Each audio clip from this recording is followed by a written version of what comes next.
What is up, though, Lions fans? It's your boy, Motor City Don P. We are back once again, and you already know what it is. It's Friday, party, fun. No, that's not what it is. I mean, it is Friday. But when you see me in front of your TV, you already know one thing is for certain and three things are for sure.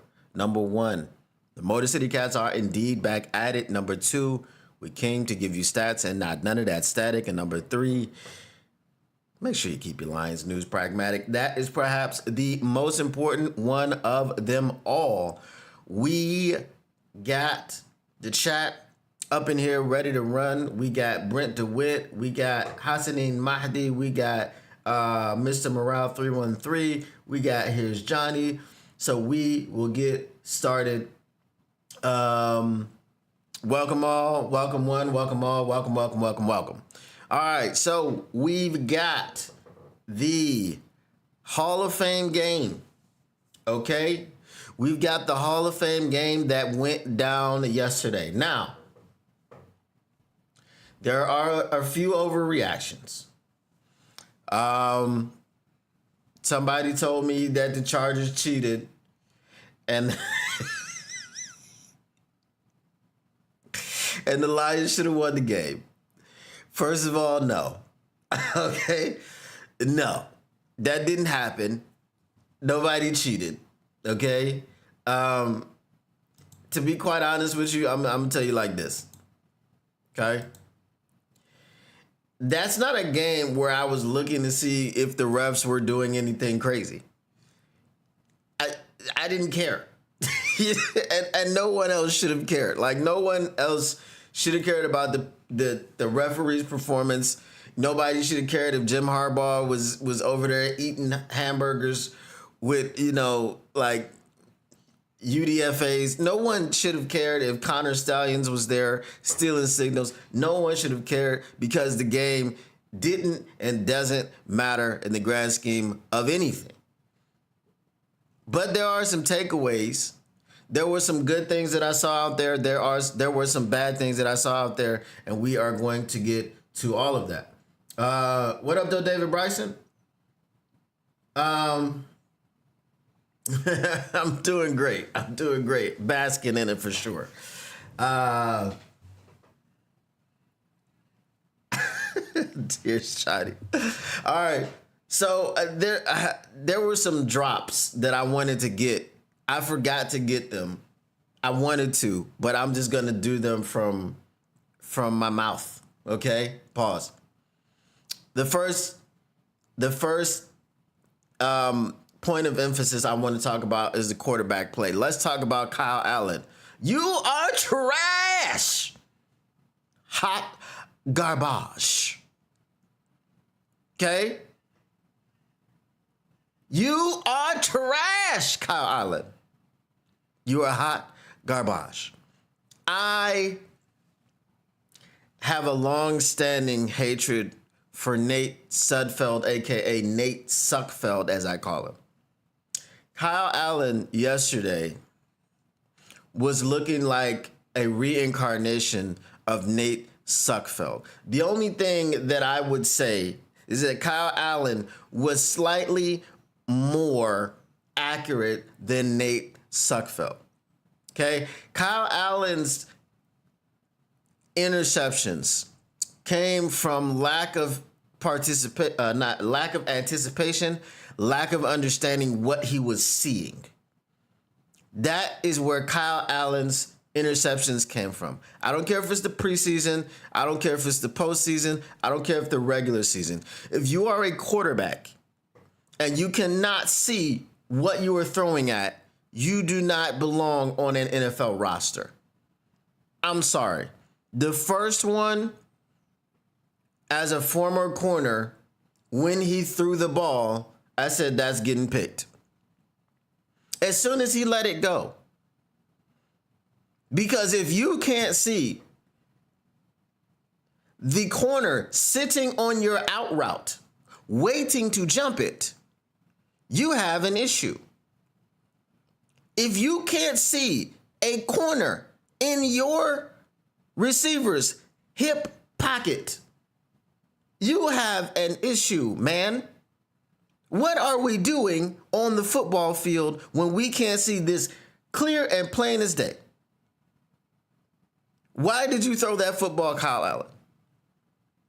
Again, it is the Hall of Fame game. It doesn't matter in the grand scheme of things, but your decision making is trash. Your decision making is awful. You just don't throw that football. Throw it away. Throw it to someone else. Run. Do something. Okay? What was he? 9 of 14 or something? Did he finish for that? Okay, that's fine. Second interception. Now, okay, Isaac TeSlaa may have gotten bumped off his route a little bit. Great, no problem. You threw it into double coverage. Who did you think you were throwing to? Did you think you were throwing to Calvin Johnson? Did you think that you could just throw up a ball into double coverage in the end zone and he was just going to come down with it? Is that what it was? Oh, he's 6'4". He got it.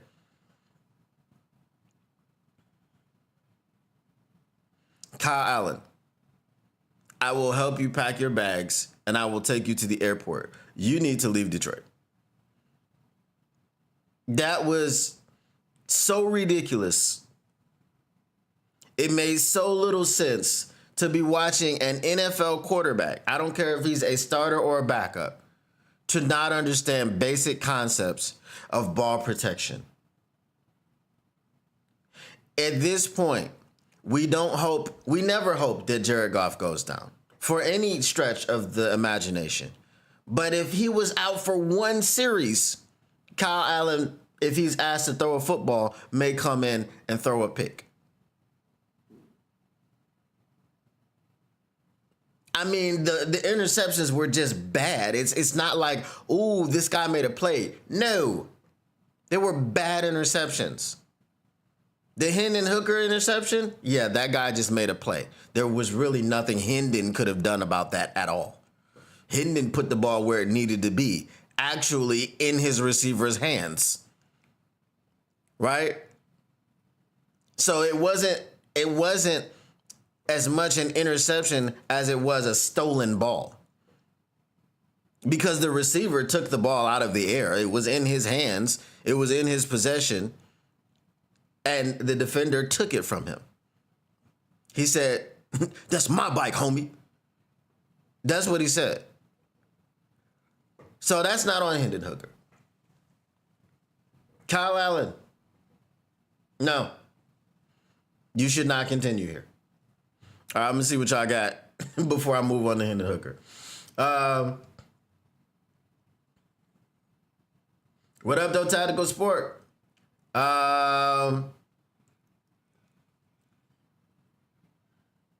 Mr. Morale 313 said, you said Kyle Suckfield. Well, I said Nate Suckfield, but Kyle Suckfield is good. That is a good one.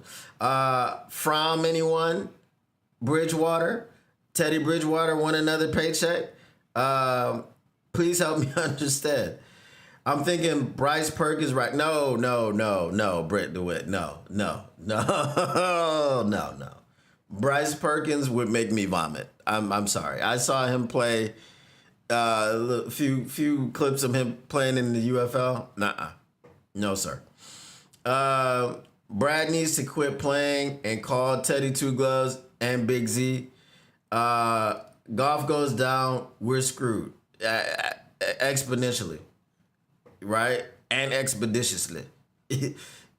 Who am is? Even though I know he won't call Big Z because according to Brad, we don't need another edge unless we're calling Matthew Judon. The DB was like, give me that for sure. What up to Will Murray? He says Kyle Allen is pure booty cheeks. Thank you, Will Murray, because that reminds me of Kyle Allen's theme song. He said, give that little ninja this ball back. Don't nobody want his ball. I got enough money to buy 50 balls. Kyle Allen's theme song was booty butt, booty butt, booty butt cheeks, booty butt, booty butt, booty butt cheeks, rump. That was Kyle Allen's theme song that he came out to, that he went off the field to. That was what was playing. Shout out Thugnificent. All right. On to Hendon Hooker. Not saying Perkins would be better than Allen, but he'd be more fun to watch. No, he wouldn't. He's vomit inducing. He's vomit inducing. Anyway, on to Hendon Hooker. Hendon Hooker. I don't know what it is about Hendon Hooker. Well, I do know what it is. Okay, Hendon Hooker needs reps. He needs to play. This is the conversation when we talk about the UFL being a developmental league. It's not officially a developmental league. It is unofficially a developmental league. I would like to, if Hendon Hooker is going to be on this roster, going into not this particular season, going into next season, I need to see Hendon Hooker go through a full season of UFL play where he can go be a starting quarterback and he can get timing down, he can get rhythm down, he can get a sense, a pocket presence. The problem with Hendon Hooker right now is he does not have pocket presence. He does not have pocket awareness. He is looking to tuck and run. Somebody was saying yesterday that the system that he was in Tennessee in college was a one read, then go. Okay? Go to your first read. If it's not there, then you tuck it and run. For whatever reason, he's still trying to do that in the NFL. He hasn't gotten the message that he can't do that in the NFL. He hasn't gotten the message that that is not the way that we play quarterback here. Okay? If you are going to be the backup quarterback for Jared Goff, if you are going to be in Johnny Mo's offense, you have to be able to go through your progressions. Now, that being said, the line that was in front of Hendon Hooker was garbage. Okay? The line that was in front of Hendon Hooker was garbage. Granted. But it was like he wouldn't make a throw unless it was the safest thing that he could do, which is not necessarily a bad thing for a quarterback. I just got finished slamming, what's his name, Kyle Allen, and dragging him through the mud about how he was not able to understand how to protect the football and keep it out of harm's way. But for Hendon, I need him to make a little bit more effort to get the ball somewhere else.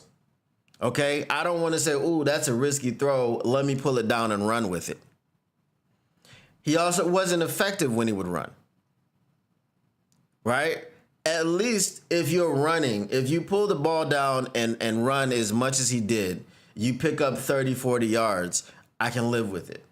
Because this is what we were talking about. The skill set of Hendon Hooker is different than the skill set of Jared Goff.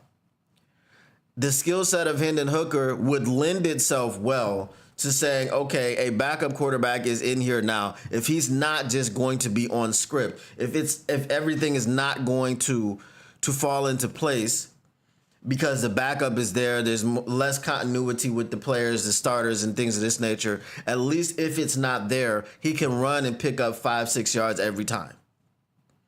He did not show me the ability to do that.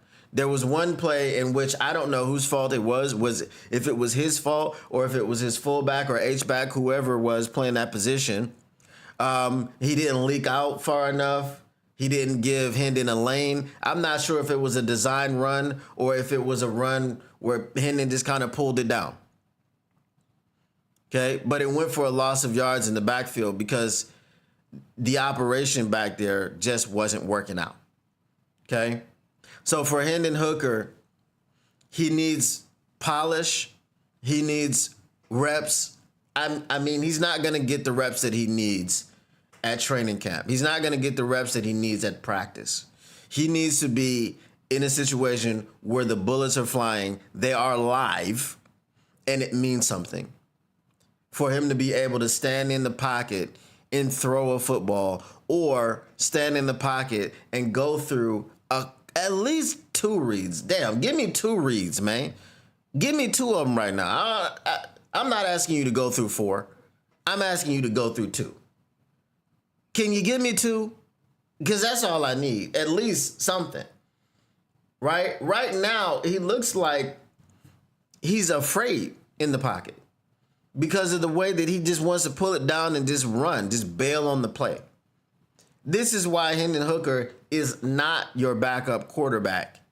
This is why Kyle Allen is not your backup quarterback. Now, the play that we talked about earlier, when we talked about how he threw that nice deep ball to Dominic Lovett, he put touch on it and everything. He dropped it right in the breadbasket. Dominic Lovett just got deboed.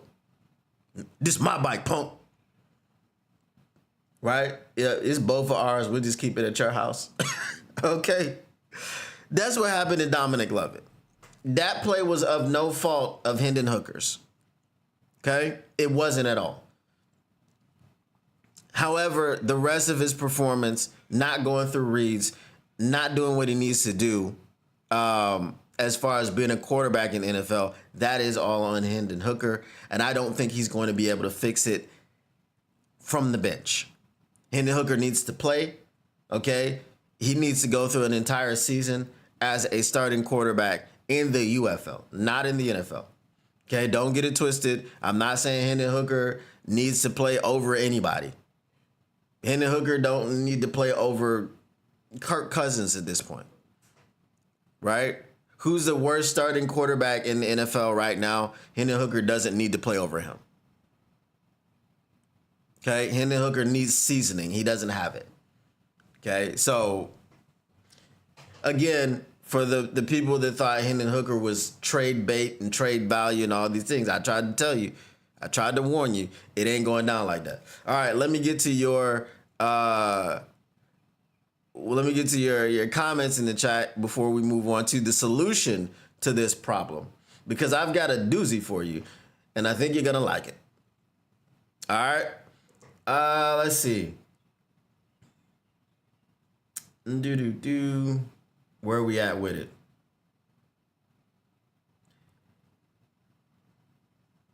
Did I listen to Dan Campbell's post-game press conference? No, I do need to listen to that, though. Carson Wentz, no. Tactical says, I'm about 95% sure Hooker isn't it either. Still want to see him play with the twos. I do want to see him play with the twos.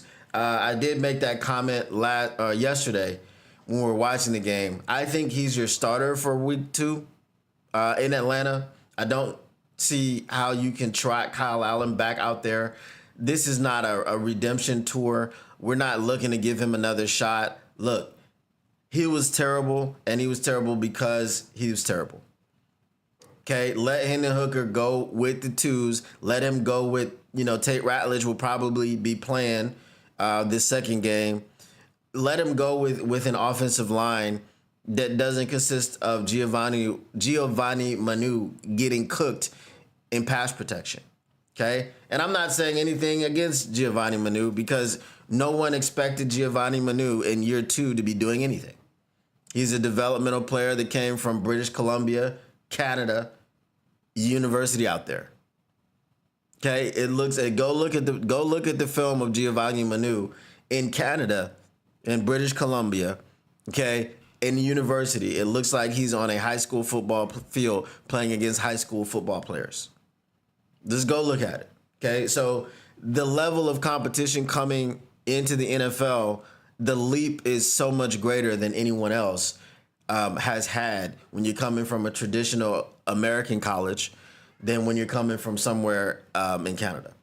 But Hendon Hooker definitely does need an opportunity with the better line, okay? Not the starting line, because that's not what we're not going to see that in the preseason, but the better line, okay? Not just the backups to the backups. He doesn't need that. All right. I would say he don't have a pocket to work in this game. He didn't. That is true. The line, a lot of the issues was the line.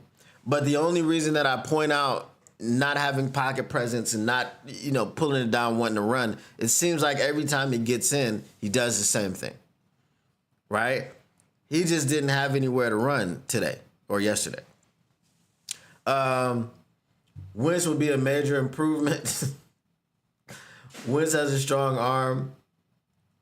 Who got Joe Milton? You think that they would come off of him? Pause. I think Joe Milton was with the Patriots, and then I want to say they traded him to the Cowboys.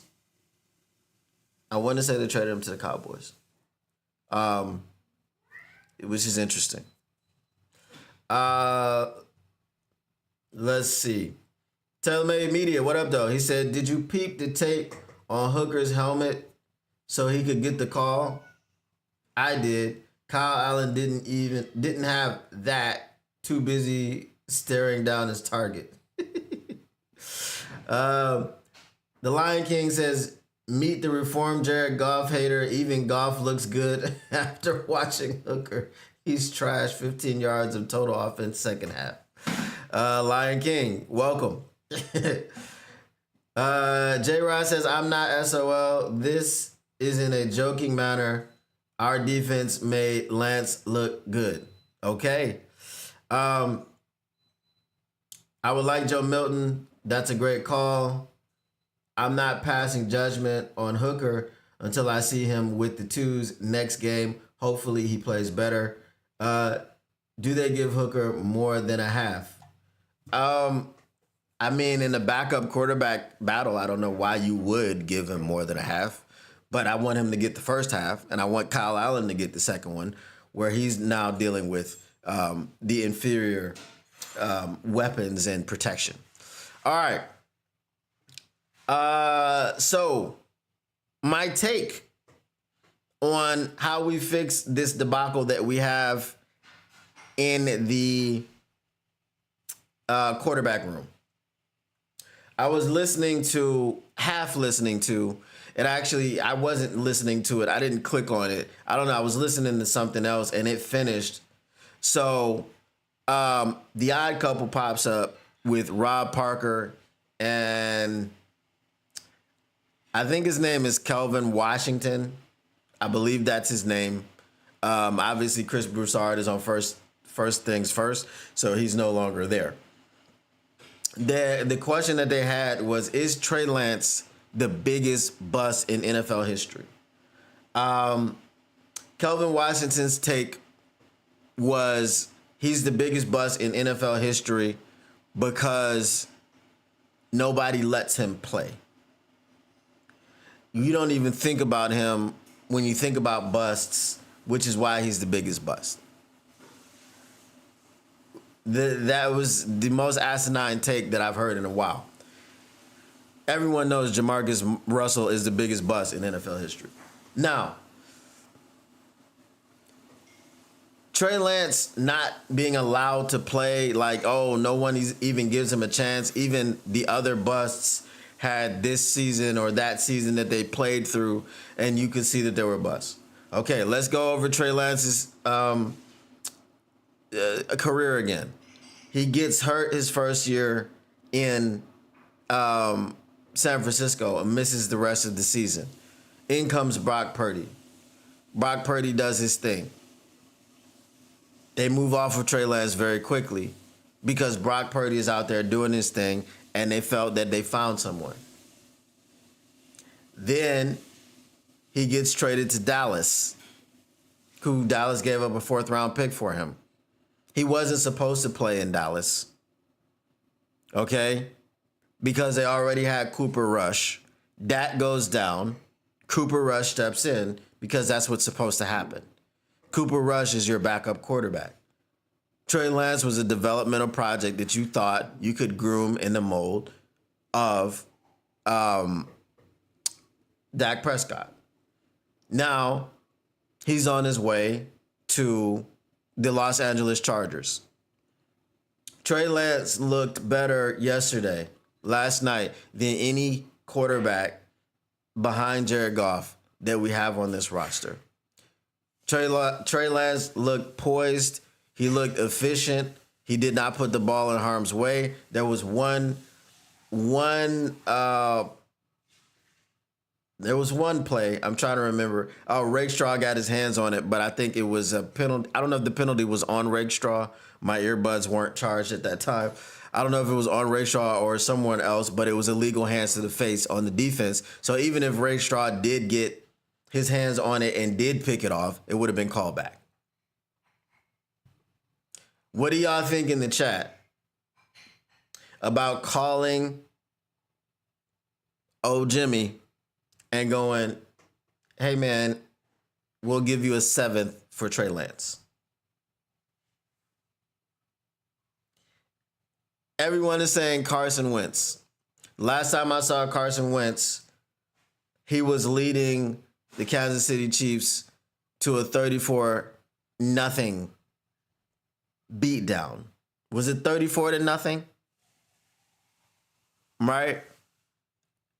Carson Wentz did not engineer a drive. Carson Wentz comes with his own baggage and drama. As a backup quarterback, I know you could get Carson Wentz right now for nothing. All you would have to do is sign him.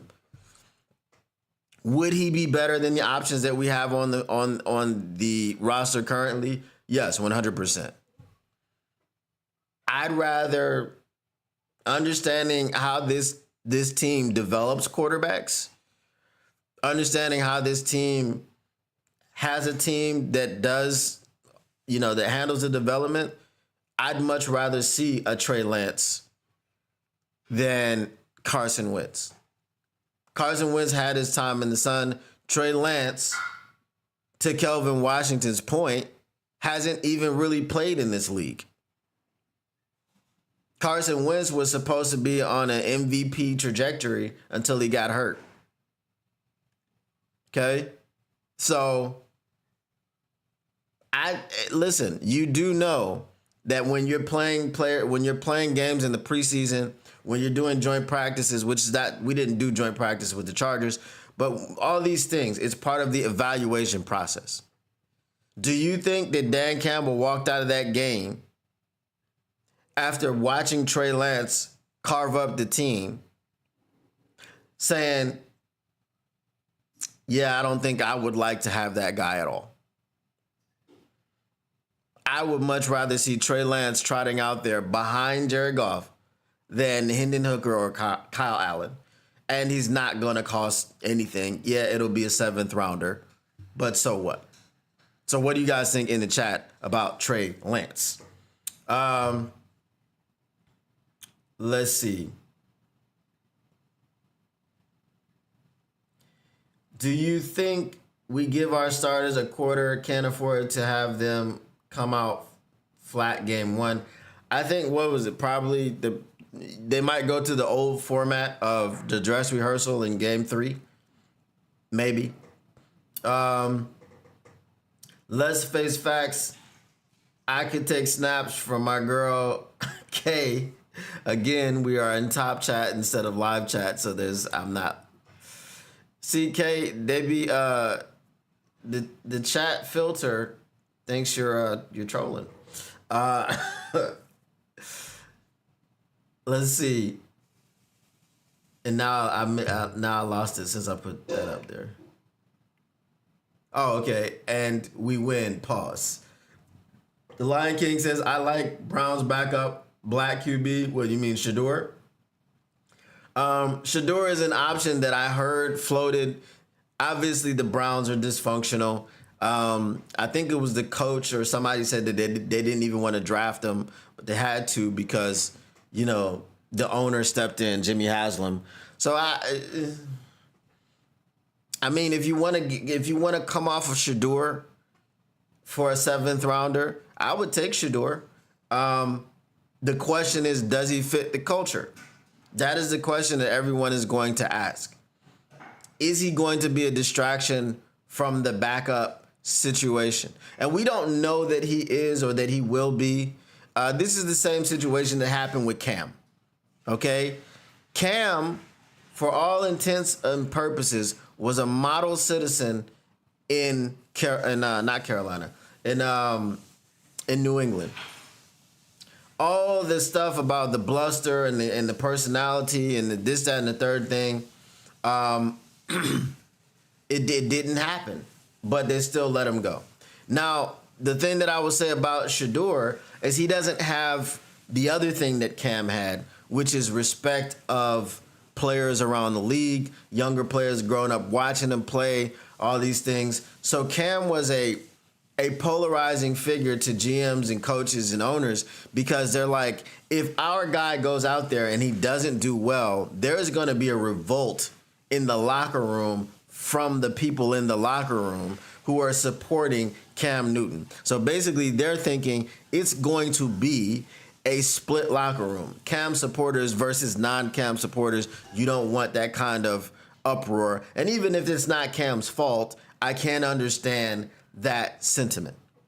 So Shedeur would not have that. He's not coming in here with anything except for the Sanders name and some stories about how he did in the pre-draft process. But Shedeur over Hendon Hooker and Kyle Allen, yes, for sure. I'd take a flyer on it. No questions asked.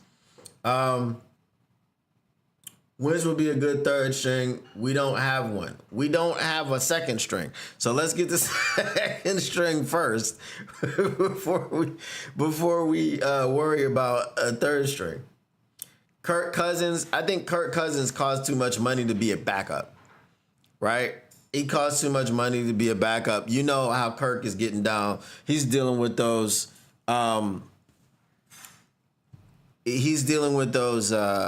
Fully guaranteed contracts. I feel like it would be like Chase Daniel. Didn't we give Chase Daniel like $10 million per for I don't know what reason?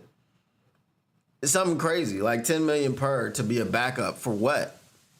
What's the reason that we did that? I didn't understand it. Tactical Sports says Kirk Cousins is washed. He may be washed, but he's better than Kyle Allen and Hendon Hooker put together by a long shot. But I just don't think he's worth the money that he would command. Kirk Cousins is better than Allen for sure.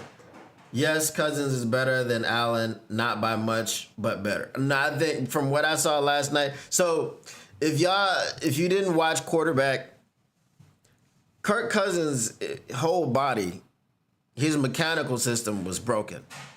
Okay, he had an ankle. The Achilles, he said, wasn't bothering him too much. I think he had an ankle, a knee, and a shoulder.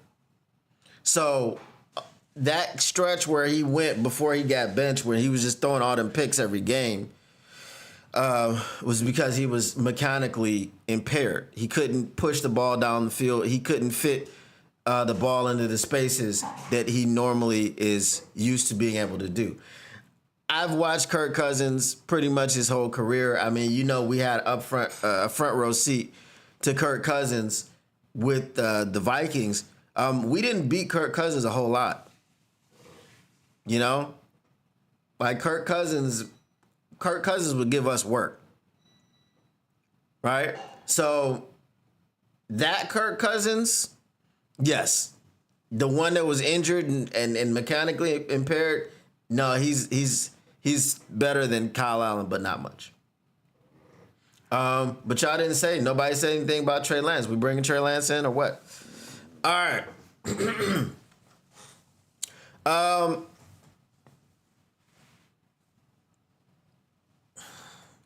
I wasn't so much disappointed in this guy as understanding of his situation. And that was Ennis Rakestraw. He didn't make a whole lot of impact. He didn't do a whole lot. There wasn't anything that you saw that you could get excited for. But then at the same time, this is the Hall of Fame game, which does not matter at all. Okay? This is just the fact that he was out there. Okay? The fact that he was out there after getting hurt in camp, and I think he played the whole first half and didn't come out with an injury or anything. That's what I want to see from Ennis Rakestraw. Okay? Because at the end of the day, We don't need Ennis Rakestraw currently, and hopefully we won't need Ennis Rakestraw. He's a piece that you have that you could deploy in certain situations and at certain times. But he's a cornerback. And just as I told you guys with Terrion Arnold, you can't really judge a cornerback, before the 3 years has come. Last year was pretty much a wasted year for Ennis Rakestraw. He started out the same way, getting injured in camp, soft tissue injuries, hamstrings, things of this nature. And that was it. Like, he didn't do much last year. So this year, I'm just looking for him to stay healthy, get the reps where he can get them. Get in on special teams here and there. And I don't know. I don't know what the plan is for Ennis Rakestraw. I don't know what. I know they like him. His teammates like him and everything. But is he taking snaps from Terrion?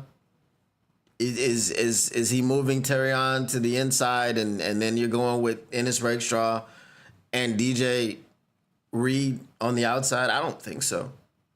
I don't think that's going to happen. So I just don't, Ennis Rakestraw, I just don't see where he fits. That's my thing. The place I see him fitting is as a backup.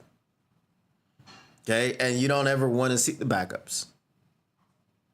Okay? But can you tell me, with Ennis Rakestraw essentially missing his rookie season due to injuries and inconsistency of being able to get on the field and stay on the field, do you think that is the man who's ready to step in if a starter goes down?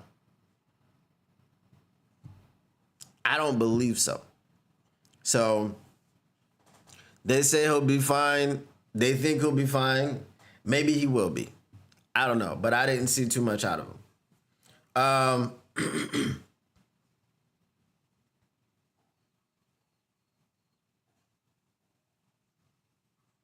Yeah, we were also terrible when Cousins played with the Vikings.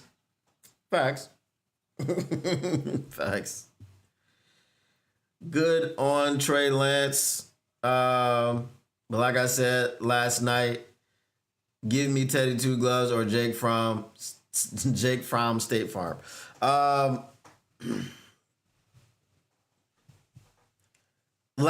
the Jake Fromm thing, while he did look good against third and fourth stringers, he was against third and fourth stringers. But then Hendon Hooker did not look good last night against third and fourth stringers. So we'll have to see. I'm just a fan of the reclamation project in Trey Lance. I don't like Trey Lance gets hate whenever a guy gets drafted high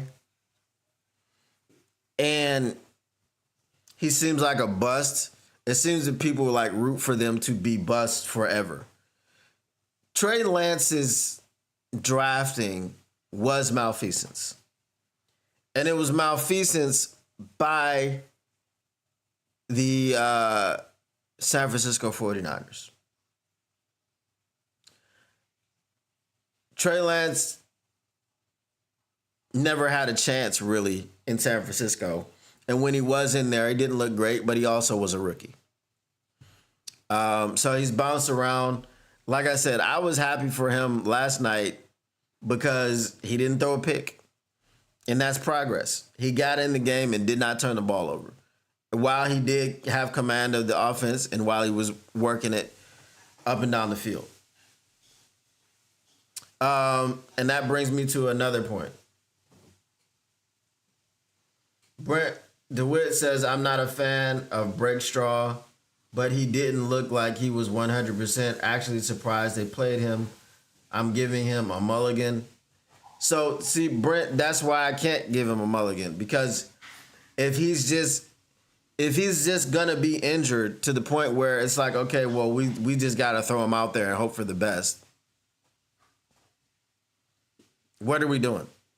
Like, what are we doing? If you're going to always be injured, which is what he was last season, which is what he was in the pre-draft process, okay? If you're not going to prove to me that you can stay healthy, then you're Marcus Davenport without any of the accolades and the stats, because at least Marcus Davenport was able to get out on the field and play, right? And make impacts when he played. We talk about it all the time. Marcus Davenport's best season is when he played only 11 games and had 9 sacks. What are you going to say? So Ennis Rakestraw plays only 11 games and he has 5 picks. I mean, that would be the kind of impact that you would have seen from, if you compare with Marcus Davenport. But Ennis Rakestraw has no impact on anything because he just can't get on the field. He starts off in training camp getting injured. This is the second straight year. So that's my thing about Rakestraw. The Lion King says we should go after Jameis Winston or Hundley. Jameis Winston, yes. Because in front of Jameis Winston is Russell Wilson and Jackson Dart. I don't believe that Jameis Winston is above Jackson Dart on the depth chart. So the starter will be Russell Wilson. The backup would be Jackson Dart. And then you can throw Jameis to us for sure. Would not be opposed to Jameis Winston at all. Mega Hustle 313. We talked about Carson Wentz. We out on Carson Wentz. We're out on Carson Wentz. Somebody said Carson Wentz will be a good third stringer, and I said, well, we don't have a second stringer, so let's get that one first. Lions Fanimal says they're running basic schemes. I'm going to get to that now. So I can't say Broderick Martin doesn't have any stats. He got a tackle last night. Well, there you go. That's progress. In a meaningless game. Meaningless progress. Winston is a gamer, great backup, trade Hooker and Allen. I don't think they would want Hooker or Allen. I mean, they might want Hooker because they might be intrigued, but he's not young. I was going to say he's a young, inexperienced player that they could mold. He's almost 30. So, all right. So Lions Fanimal touched on a point that I wanted to bring up because I saw a lot of people talking about play calling and schemes, both on the offensive side and the defensive side. And there are a lot of people that seem to be kind of out. Can y'all hear that background noise? I don't know. There's a lot of people that seem to be kind of out on the new coordinators. Why? If we're saying it really didn't matter what we saw from the players, why did it matter what we saw from the coordinators? I've never gone into the preseason and thought that I knew what scheme the Lions were running. Okay? You know, it's situational. They're trying things out. And they were focused on getting the run game going. You know, they've got backup offensive linemen. So think about this. Your offensive line this season lost Frank Ragnow to retirement. We lost Kevin Zeitler to the Titans. Okay? So now you're talking about slotting in Tate Ratledge and Christian Mahogany to fill those voids. And those are 2 rookies. Okay? Now, what is your depth behind Penei Sewell, Tate Ratledge, Graham Glasgow, Christian Mahogany, Taylor Decker? What is your depth? Dan Skipper?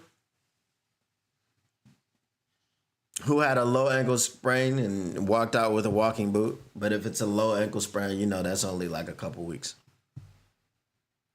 Who's your backup? You got Dan Skipper, Giovanni Manu, who's not ready.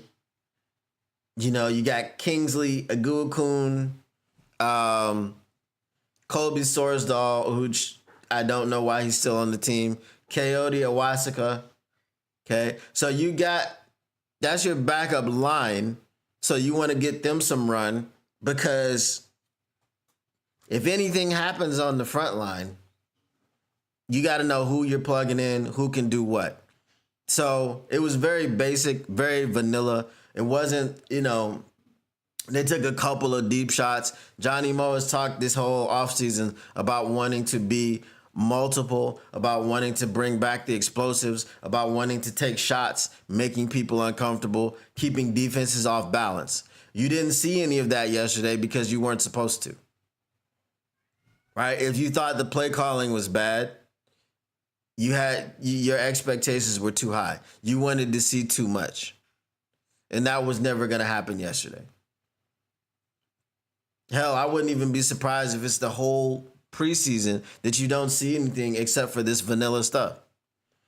The encouragement for the defensive side of the football is that our run defense still looked pretty good. There were a couple plays that they broke on us, but the run defense as a whole looked pretty good. And remember, they were down in the red area, and what happened?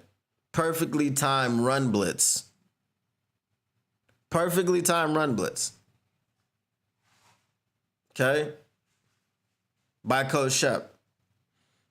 So I was not worried about anything that I saw out there. Not worried about the play calling at all. And that, to me, that wasn't even an audition for the coordinators. What are they doing? Who are they scheming for? Who are they scheming against? Nobody does that in the preseason. The only time that you would see that, and remember, the only time that you would see a scheme happen in the preseason was back when it was 4 games and game number 3 was the dress rehearsal. That's the only time you would see any kind of scheming in the preseason. So these are vanilla base schemes that they're running. Okay? Hey, let's run it out of let's run the ball. Let's work on that today. Okay, let's work the right side of the offensive line. We need, to see what they're gonna do and how they're gonna handle it. Okay, now let's give the load pause to the left side of the line. Let's see how they're gonna handle it. So on and so forth. So do not freak out over what you see in the preseason at all, but especially not play calling. If the play calling happens that way in the regular season, then you can be panicked. But not during the preseason, and it won't. I'm pretty sure it won't. All right.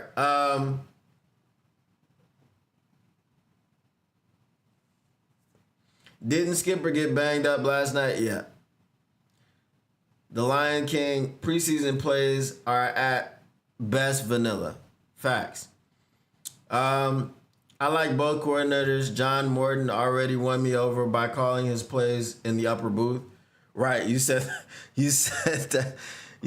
when they were down there, Ben Johnson and AG, they were too concerned over their mouths.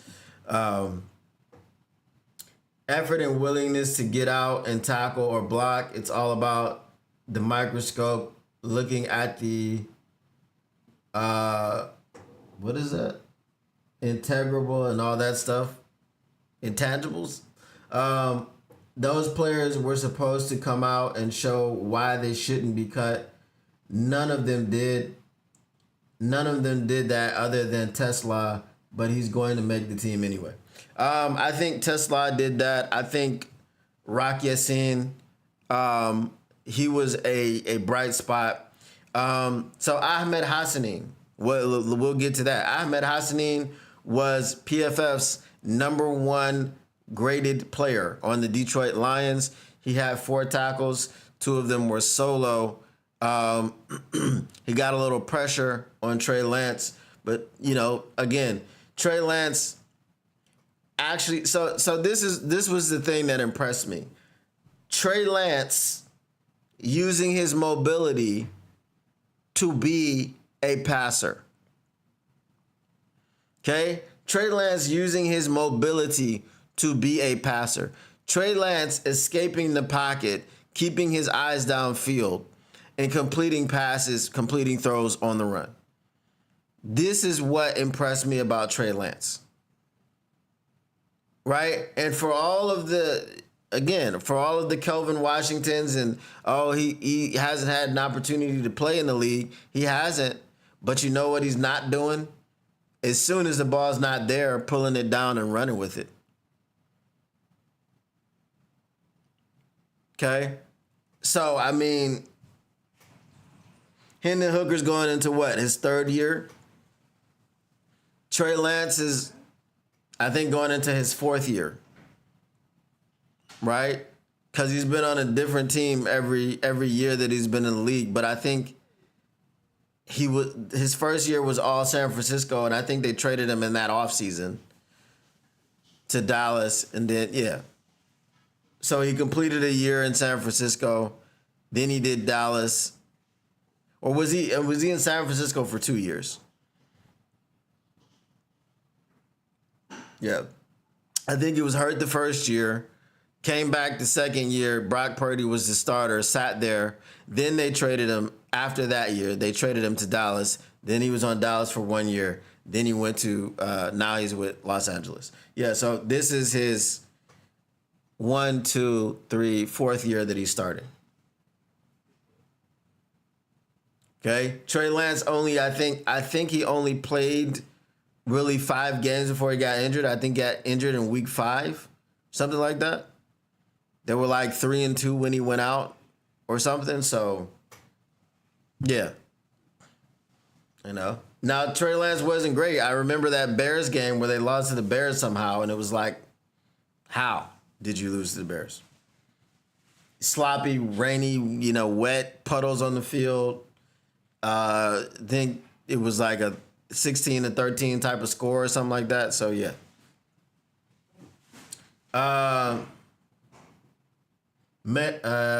Is that supposed to be major money? What up, though? It says, thanks. People need to understand everything you're saying. Why show everyone what we're gonna run during the season? Facts. Yeah, we're not trying to give away our secrets. Hey, I'm about to run this play from week 16 that I got schemed up already. No, not at all.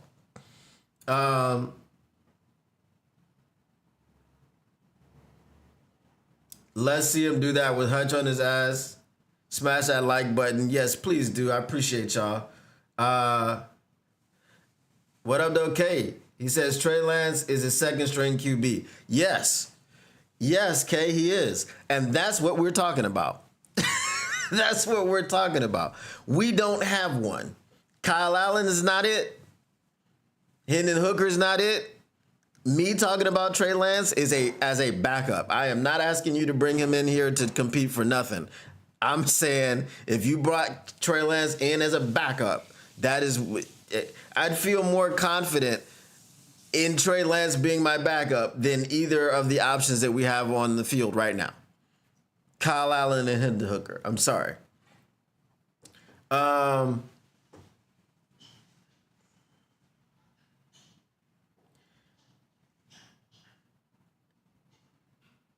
Mega Hustle says, I said the same thing about Jaden Daniels. I want to see him do that performance against Hutch. Are we talking about Trey Lance? Because we just talking about Trey Lance as a backup. That's all. I'm not. For those of you that missed it, I started off with, trashing Kyle Allen. I didn't trash Hendon Hooker. I just kept it real about Hendon Hooker. And then we asked about how to replace these two because neither one of them give you, like Kyle Allen gives you zero confidence. Hendon Hooker, again, you would normally point to his youth. Oh, he's only a third, year quarterback. He'll develop. He's 28, something like that, 27, 28. Like, he's not young though. He's not young at all. So, uh,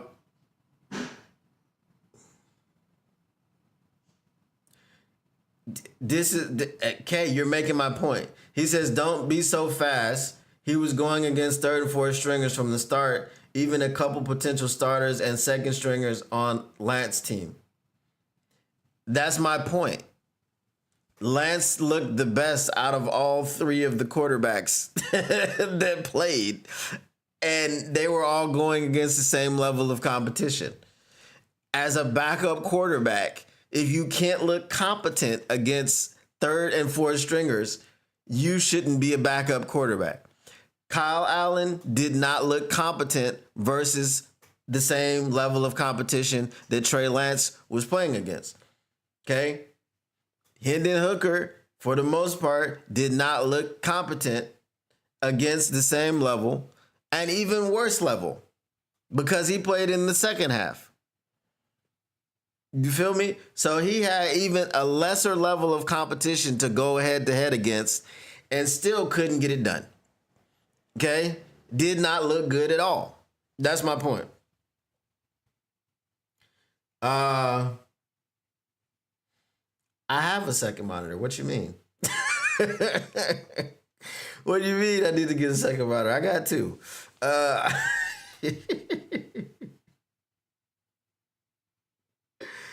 He said, "Are you just ignoring how Coach Campbell got outcoached?" Come on, Taylor May. You know better than that. Wasn't nobody getting outcoached. Wasn't nobody really coaching.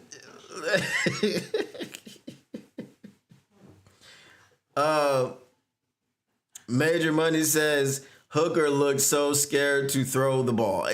Yes, he did. And that was a thing that we talked about earlier. He tucks and runs at the slightest bit of anything.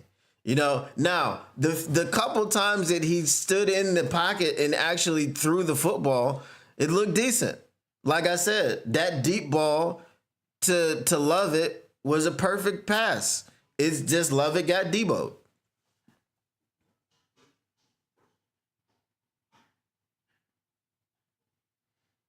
You said LOL outcoach. It's the Hall of Fame game, which is typically even less of a game than a regular preseason game. Facts.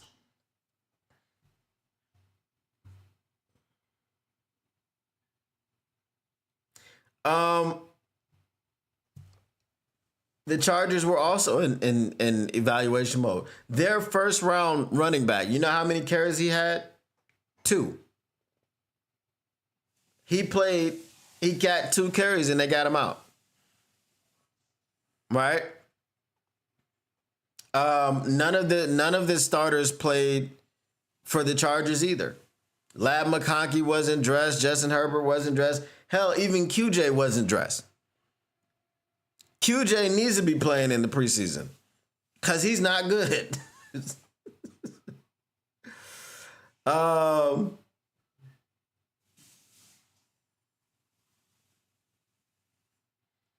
Mega Hustle 313. Don't speak that name. Don't speak that name.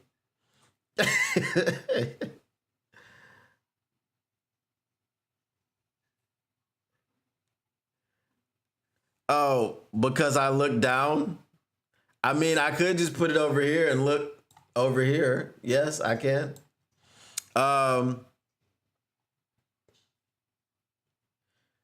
She said saying we're toast and we have 20 more games until the end of the season. MCDC knows it's a marathon. Right, not a sprint.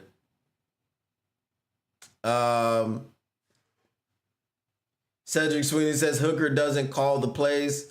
Cedric, I know you are a Hooker fan. He just did not look good. His process didn't look good. His decision making didn't look good. But we'll see. Hopefully next week he will be the starter. Week number 2 in the preseason game. So we can see him with the 2s instead of the 3s and the 4s.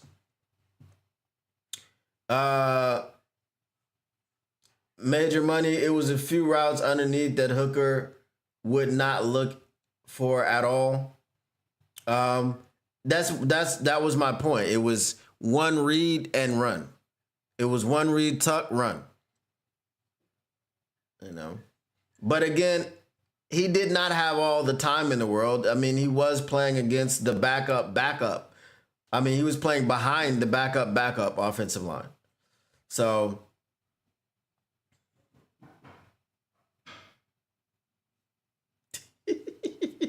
Lions Fanimal, you don't know TaylorMade. He'll be here. He'll be here when the season starts.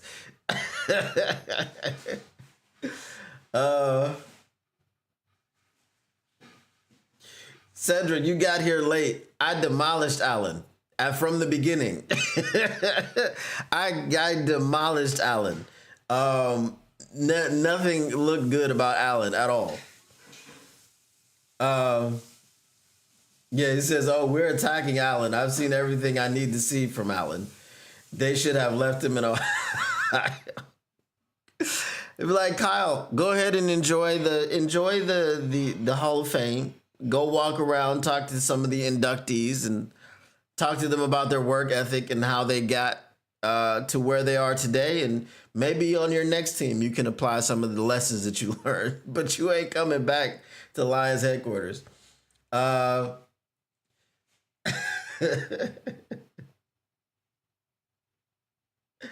He looked like the Hooker. So if he looked like Hooker at Tennessee, I think it would have been better than what he looks like now.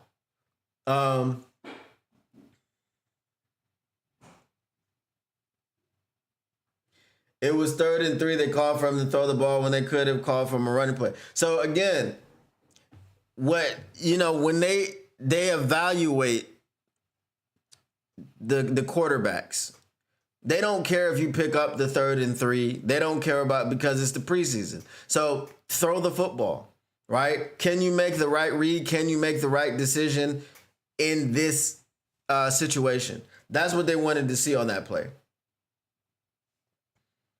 Yeah, we're equal opportunity dragging right now. We're dragging, we're dragging Kyle. We're dragging Hendon. We're dragging everybody. We're dragging everybody out here. You know what I'm saying? Hide your wives, hide your children, hide your husbands. We're dragging everybody out here. Dude, just listen to old school Vanilla Fudge, psychedelic rock version of Keep Me Hanging On. Dad introduced me to that in the late 60s, dating many women around Detroit. Oh, but here's the thing. If Hendon gets to start next week and Hendon doesn't look better than what he looked like last night, who are you calling? Are you calling the Browns? I've heard, let's call the Browns, but if you're calling the Browns, are you going to be able to get Shedeur? I don't think. I mean, he's the #1 jersey sales. I don't think they're letting go. And then that wouldn't be a conversation for the coach. That would be a conversation for the owner. And the owner, from what I heard, is the one that wanted him drafted. So I don't know that you're not getting Shedeur. So who are you going to get? Dylan Gabriel or someone else, right? You could call for Flacco. I'd be okay with Joe Flacco being in the backup quarterback in Detroit. I think Hooker could release that thing a second faster, and he got it for sure, but he was holding that ball. That's been the issue with Hendon Hooker, is just not getting rid of the football, tucking and running. Coach Campbell, Kyle, let me get that helmet, uniform, and playbook, pimp it, and find a way back to the deep. Coach Campbell would be like, big fella, let me get that uniform up off you. Big fella, guard, somebody come and get Kyle Allen's stuff. Shout out Ha Davis, Detroit native, Detroit legend. Skipper looks bad too. Yeah, nobody really looked good. Nobody really looked good. There were a couple people, like I said, Tesla, Rock Yassin. You know, those were the people that really stood out. You know, Dominic Lovett had two plays that, had they gone the other way, he would have looked good, right? That first one where he dropped it because he couldn't squeeze it before it got knocked out. And then that last one where he got deboed. And I only mention that because he has an opportunity to come back and do better next week. I don't know if he's competing to make the roster, because who are you replacing if you're Dominic Lovett? Gotta love it, right? You got whatchamacallit. All right, so you got Amon-Ra St. Brown. You got J-Mo. You got Tim Patrick. You got Khalif. You got Tim Patrick.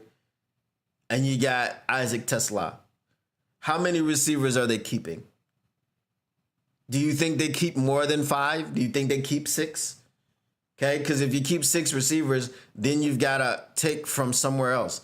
I don't think it's that important to keep 6 receivers, right? You can add an extra player to the defensive line or to the linebacking core or wherever, or the offensive line. Like, you can use that position or that player, that roster spot, for someone else.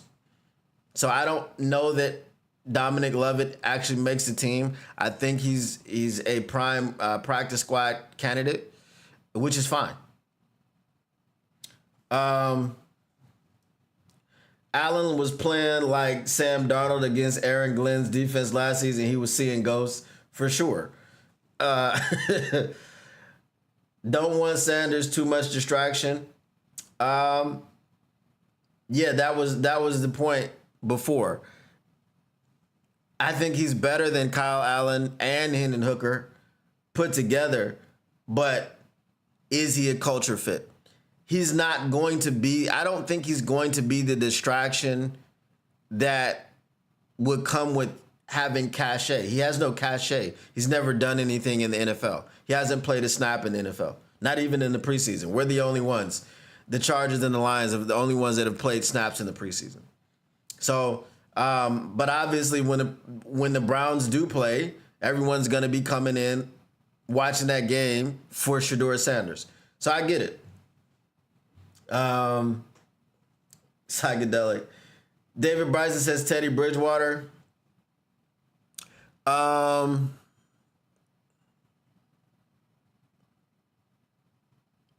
Teddy Bridgewater knows the offense. Teddy Bridgewater, I would say, has command of the offense. Do you want Teddy Bridgewater back there throwing multiple passes? So the scenario is this. This is the criteria. You know, a backup quarterback goes in for a play, for a series, for a game, for multiple games. Who are you comfortable with? Let's say 4 games. Here's the criteria. For me to ask, I'm going to ask you guys this question. Goff, let's say, and of course it's hypothetical. We don't wish that Goff is injured in any capacity. For whatever reason, Goff can't play in 4 games. Who's getting you to 2-2 or 3-1? Okay? Because 1-3 or 0-4 would be a disaster. 2-2 is fine for a backup quarterback playing 4 games. 3-1 is exceptional for a backup quarterback playing 4 games. If we're talking about 2-2, 3-1, I'm going Joe Flacco. And the reason I'm going Joe Flacco is because I know what Joe Flacco can do. Joe Flacco has won a Super Bowl. The whole thing is Joe Flacco elite, right? He's got like an extra career bump now, you know, some energy in his old age or whatever. So I think Joe Flacco could do some things, especially in this offense, especially with these weapons. Do I believe that Trey Lance can get you to 2-2 and 3-1? I haven't seen enough of Trey Lance to know if he could or not. I was happy for him last night because he didn't throw an interception. So the answer will probably be no right now. Okay. The only issue with the backup quarterback. So here's what I believe the Detroit Lions want in a backup quarterback. They want a backup quarterback that is here and that they don't have to worry about. If you had someone that you drafted and groomed, aka Hendon Hooker, then you would have him under contractual control for 4 years. Right? And you wouldn't have to worry about this revolving door. You wouldn't have to worry about always bringing in the Nate Suckfields or the Kyle Allens or whoever. That's the issue. So that's what they want. Right now, they don't have that. If you get a Joe Flacco is a 1-year backup. If you get Jameis Winston, he's a 1-year backup. Okay? Because remember, these are names, and we once, for some reason, paid Chase Daniel $10 million to be a backup. Brad Holmes does not want to pay anybody $10 million to be a backup. Okay? He doesn't want to do that, especially now with all these contracts that we got coming up. So it's a catch-22. You're going to either have a revolving door at backup quarterback where you're going to have a different one or a new one every year, or you're going to draft someone to be the heir apparent. Now, that's tricky as well, because when do you draft that person? When is Goff's prime over? When is he finished here in Detroit? Because his contract runs through, I believe, 2026, 2027, I think. Or is it 8? I don't know. I feel like 2026 is too soon for his contract to be over. But the point is, when is his time up? And so, because if you're drafting the heir apparent, you don't want him sitting for 3-4 years. Okay, 2 seasons is a stretch, but 3 is kind of wild. Lions Fanimal says, hell yeah, Flacco. Hold on, I got catch up. Cedric Sweeney says, hell no to Flacco, I'm guessing. Skipper is a gadget lineman. You only bring him in as an extra blocker. Yeah, you don't really want him being a backup tackle. He said, guard. Someone tell Hooker to look twice before running. Yes, do look twice. Look 3 times, right? Look both ways before you cross the street. I don't know about y'all folks. My belief is Hooker's been coasting, shake my damn head. I don't know if he's been coasting. He just needs more. He needs more experience. And that's why I said, just take him to the UFL. Let him start for wherever the Panthers are going to be next season. Carry the clipboard. Brent DeWitt says 4 games, Bridgewater. I'm putting in Teddy B if Goff goes down. Hashtag Hooker sucks. Ain't no damn way Hooker or Allen is doing anything good in 4 games. Give me Teddy 2 gloves. He knows the offense. Hell, Teddy 2 gloves doesn't need a preseason snap. That's for sure. At what point do you want to win? Joe Flacco ain't the answer. Hooker can do what Jared Goff can't do.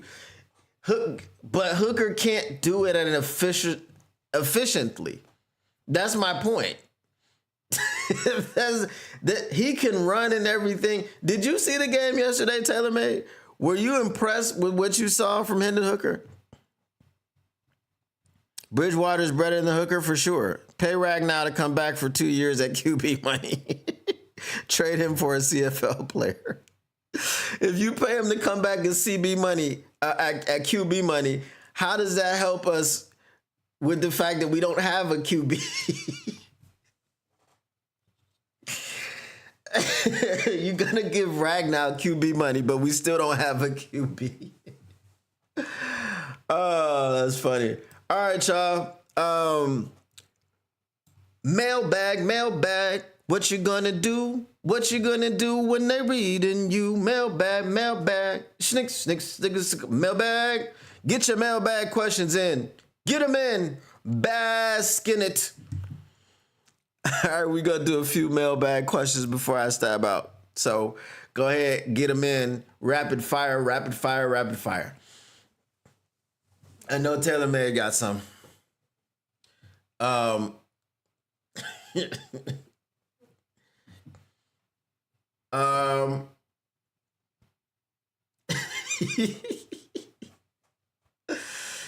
know, Mike, I know.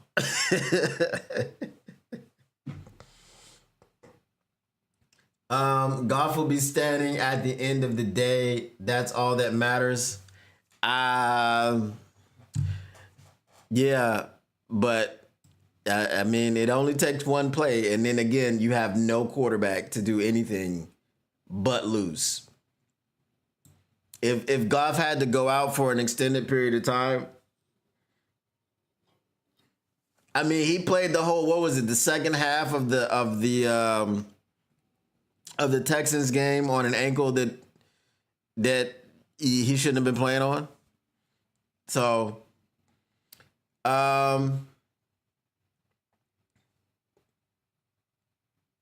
we normally just do the chores. Sewell would be a better backup than Allen or Hooker. Yeah, Osama tried to find out. What up, though, Ron? Y'all got no mailbag questions?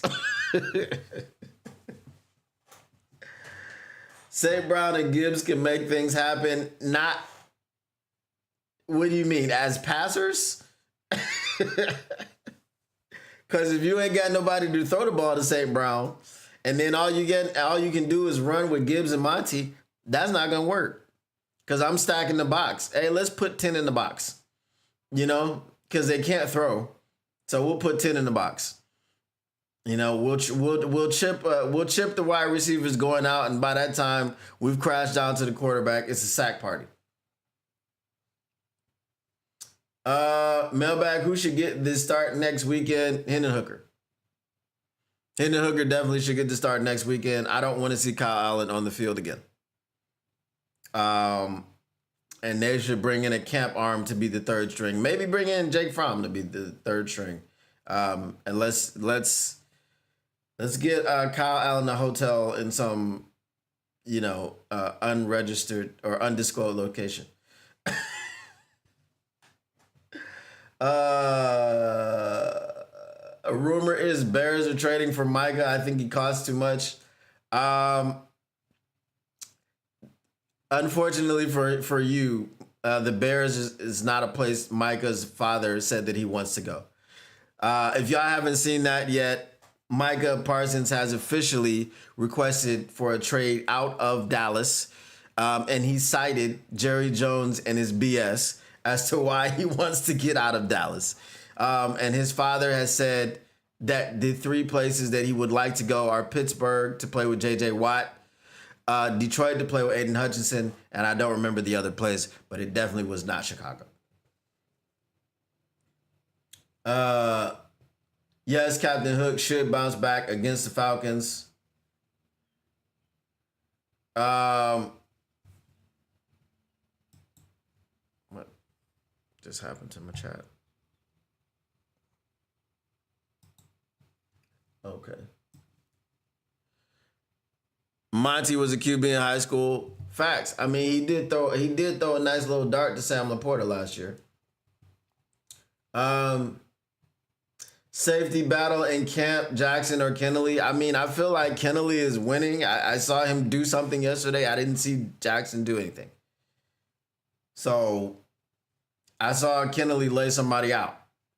I didn't see Jackson do much of anything.